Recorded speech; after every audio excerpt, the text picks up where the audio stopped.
Oke, adik-adik ketemu lagi sama kakak di kesetimbangan ion-ion dan larutan. Baik, kali ini kita beranjak ke nomor 7 ya. Nah, soal ini kakak ambil dari soal UN 2011 ya. Nah, kita lihat untuk data percobaan pH beberapa larutan ya. Di sini ada larutan pertama, kedua, ketiga, keempat, kelima ya.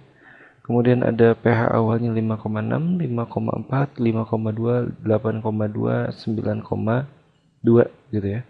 Dan pH setelah penambahan sedikit basanya ini. Jadi pH awalnya ini ditambah sedikit basa, pH-nya menjadi segini ya. Jadi 6, 5,42, 5,25, 8,80, 9,60. Kemudian pH setelah penambahan sedikit asam. Nah, ini pH-nya jadi 5, 5,38, 5,18, 7,80, 8,70. Baik, adik-adik di sini pertanyaannya larutan yang mempunyai sifat penyangga adalah ya. Jadi adik-adik di sini ditanyakan mengenai larutan mana nih dari 1, 2, 3, 4, 5 ini yang merupakan larutan penyangga begitu adik-adik ya. Nah, adik-adik di sini kita kembali lagi ya. Kita akan coba jawab pertanyaan ini seperti biasa ya. Sebelum kita bareng-bareng jawab, kita apa dulu? Jawab yuk. Oke, jawab yuk. Ayo, Kang. Nah, gitu ya. Baik, adik-adik untuk menjawab soal nomor ini, ya kembali lagi bahwa yang namanya buffer, ya. Nah, di sini kakak kasih catatan terlebih dahulu. Yang namanya buffer atau penyangga, ya, buffer. Nah, gitu ya. Itu adalah sedikit ya. Jadi yang namanya buffer itu larutan yang dapat mempertahankan pH jadi sedikit berubah gitu. Relatif sedikit berubah ya. Jadi dapat mempertahankan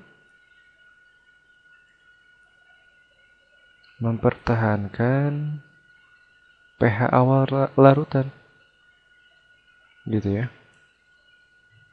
Nah, seperti itu. Nah, setelah penambahan ya, setelah ditambahkan sedikit asam atau basa gitu ya. Nah, seperti itu. Jadi tidak mengubah pH secara signifikan begitu ya.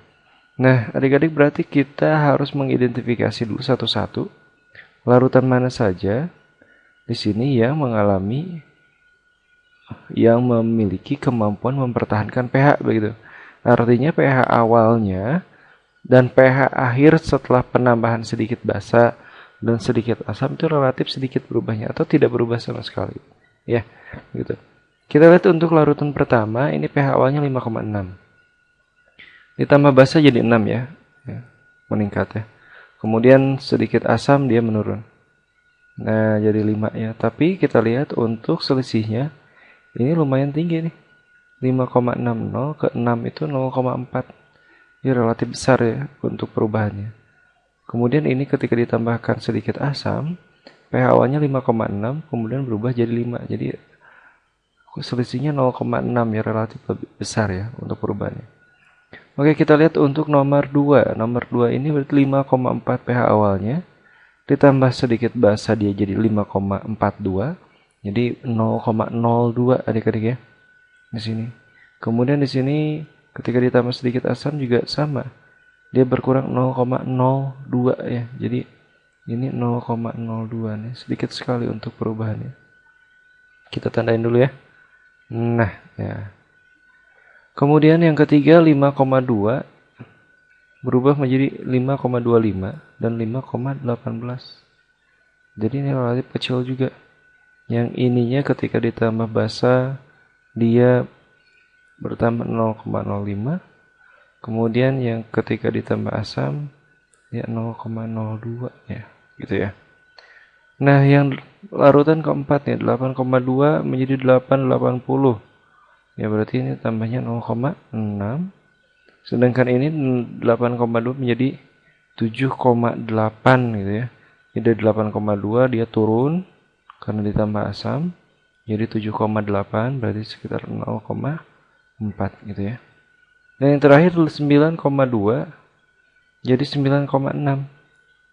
Ya, jadi perubahannya sekitar 0,4 ya. Dan yang ini dari 9,2 menjadi 8,7. Jadi sekitar 0,5 gitu.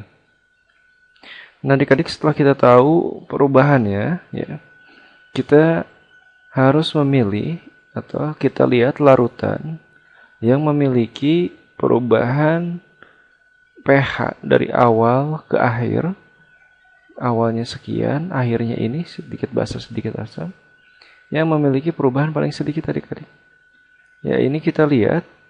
Kita kembali ke nomor larutan 1, 5,6 ke 6 itu berarti dia 0,4 ya. Dan ini dari 5,6 ke 5 berarti 0,6 gitu.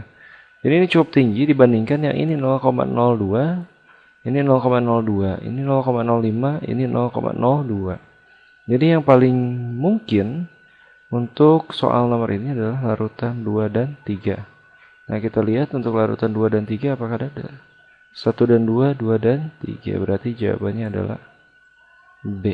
Seperti itu adik-adik ya. Jadi kita lihat dulu nih perubahannya signifikan tidak. Larutan penyangga bisa mempertahankan pH sehingga ketika ditambahkan sedikit asam atau sedikit basa relatif atau sedikit sekali mengalami perubahan begitu adik-adik ya. Baik, sudah cukup jelas untuk penjelasannya? Jika sudah cukup jelas untuk soal nomor ini cukup sekian. Ya, see you then. Assalamualaikum warahmatullahi wabarakatuh.